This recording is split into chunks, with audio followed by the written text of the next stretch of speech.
everyone. By the way, my name is Minda and Canyo, IPT101 Integrative in Programming Technologies. The time is 11 to 12 p.m. Monday to Friday. I'm second year student. Then Module 15, Exercise 5. Discuss the technical specs and hardware requirements of your selected MS SharePoint app. Then points is 500 points. Deadline is December 18, 2020 for the instruction of video format, 10 to 15 minutes only. For the yellow pad format, not less than 1,000 words. Then follow the proper instructions. And then no more online defense if you pass the video. Then please react for 100 points. Then please watch the following videos. Hello everyone.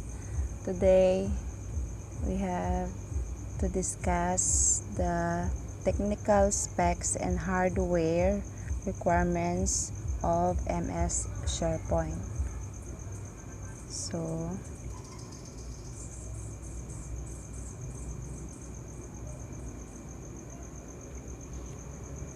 let's go to the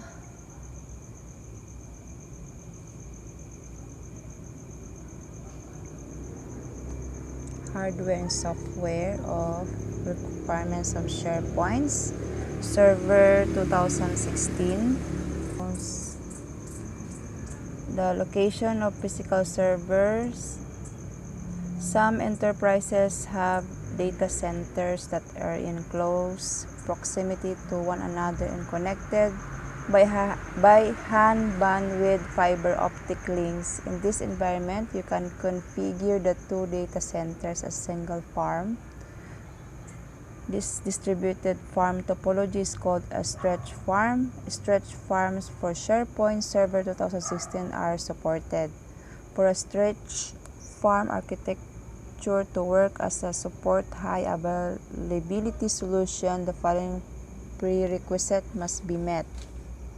There is a highly consistent intra-farm latency of 1 ms one way 99.9% of the time period of 10 minutes.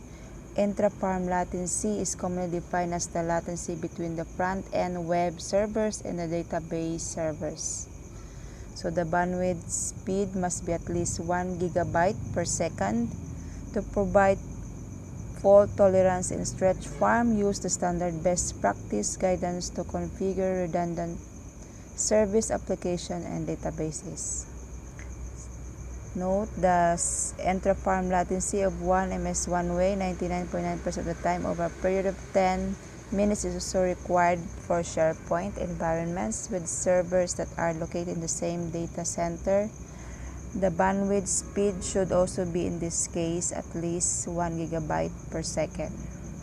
So the hardware requirements, SharePoint server installation. The following table lists minimum hardware requirements for installing and running SharePoint Server 2016 in a multiple server farm installation. So for all installation scenarios, you must have sufficient hard disk space for the base installation and sufficient space for diagnostic such as logging, debugging, creating memory dumps, and so on. For production use, you must also have additional free disk space for day-to-day operations. In addition, maintain 2 times as much free space as you have RAM for production environments. So here are the information about hardware and software requirements of Microsoft SQL Server 2014. So installation scenario, deployment type and scale, the RAM, processor, and hard disk space. So for the single server rule that uses SQL Server, deployment or evaluation installation of SharePoint Server 2016 with the minimum recommended services for development environments. Use the single server farm rule that will let you choose which server application to provision for additional information on a single server farm rule. So you have 16 gigabyte. The processor is 64 bit and 4 cores. Then the hard disk space is 80 gigabyte for system drive or 100 gigabyte for second drive. For the single server rule that uses SQL Server, pilot or user acceptance test installation of SharePoint Server 2016 running all available services for development environments.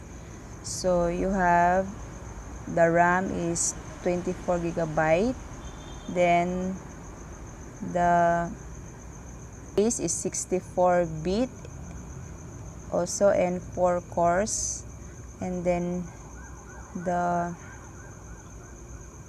hard disk space is 80 gigabyte for system drive, then 80 gigabyte for second drive.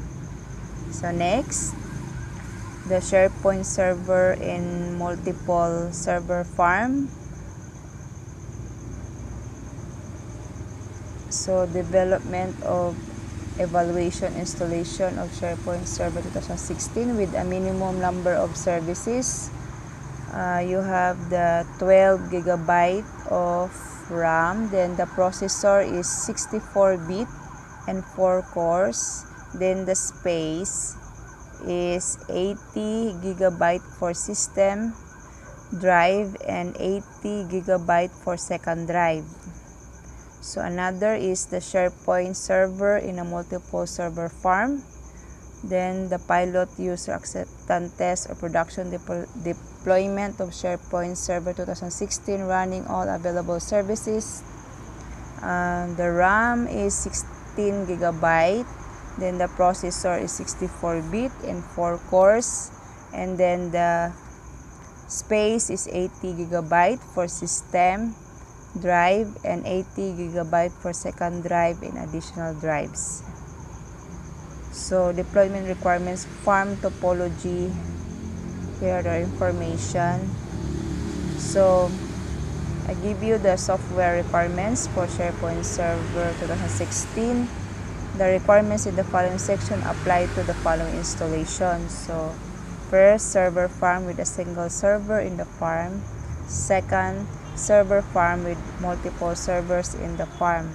So note, before you run the SharePoint prerequisite installer of Windows Server 2012, you need to install Windows RT 8.1, Windows 8.1, and Windows Server 2012 R2 update April 2014. Then the SharePoint prerequisite installer does not install this update for you. So or SharePoint Server 2016 support drives that are formatted with the Resilient File System or RFs. For additional information about REFs, see Resilient File System Overview and Resilient File System. Important, SharePoint Server 2016 requires a minimum Active Directory domain and forest functional level of Windows Server 2003 native. For more information about Active Directory functional levels, see forest and domain functional levels. So for it also does not support single label domain names. For more information about configuring Windows for domains with single label DNS names. So the Microsoft SharePoint Products Preparation Tool can access you in the installation of the software prerequisite for SharePoint Server 2016.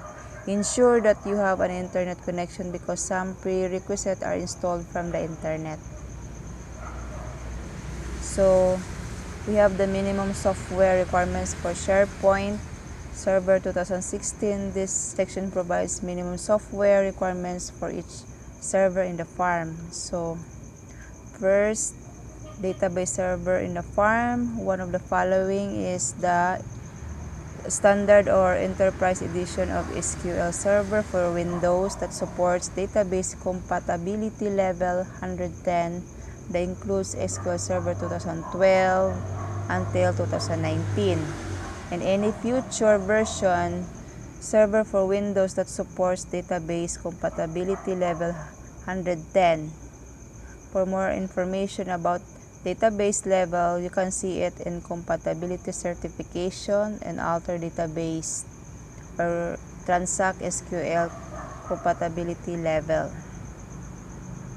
So for the Microsoft Azure SQL Managed Instance or MI, this is only supported if your SharePoint server farm is hosted in Microsoft Azure. So take note, so SQL Server products in all future public updates are supported through the SQL Server product lifecycle. To take advantage of any BI scenarios, you must have the latest Power View and Power Pivot add-ins for Microsoft SQL Server 2016 RTM to download the Power Pivot adds in C, Microsoft SQL Server, Power Pivot for Microsoft SharePoint 2016.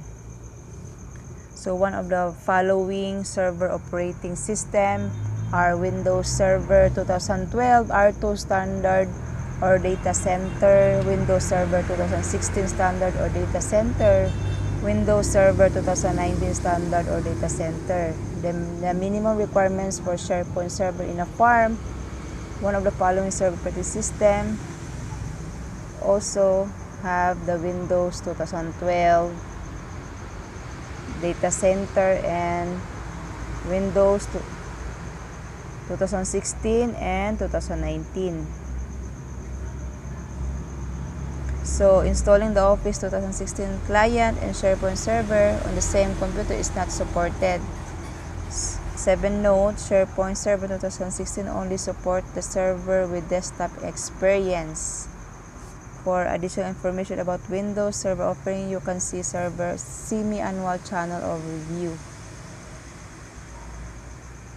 So last, SharePoint Server 2016 supports Windows Server 2019 starting with the security update for Microsoft SharePoint Enterprise Server 2016. Also, KB Server 2017 public update for SharePoint Server 2016. This update or a newer public update for SharePoint Server 2016 must be installed before you can create a new SharePoint farm or join a server to an existing SharePoint farm using Windows Server 2019. So, I give you the Microsoft SharePoint products preparation tools. Install the following prerequisite on SharePoint server in a farm. So, we have here first web server rule, IIS rule, application server rule, Microsoft.NET framework version 3.5, and so forth. So remember, the required software above will be supported when used by SharePoint via the SharePoint product lifecycle. So that's all the discussion of the technical specs and hardware requirements of Microsoft SharePoint. Thank you very much.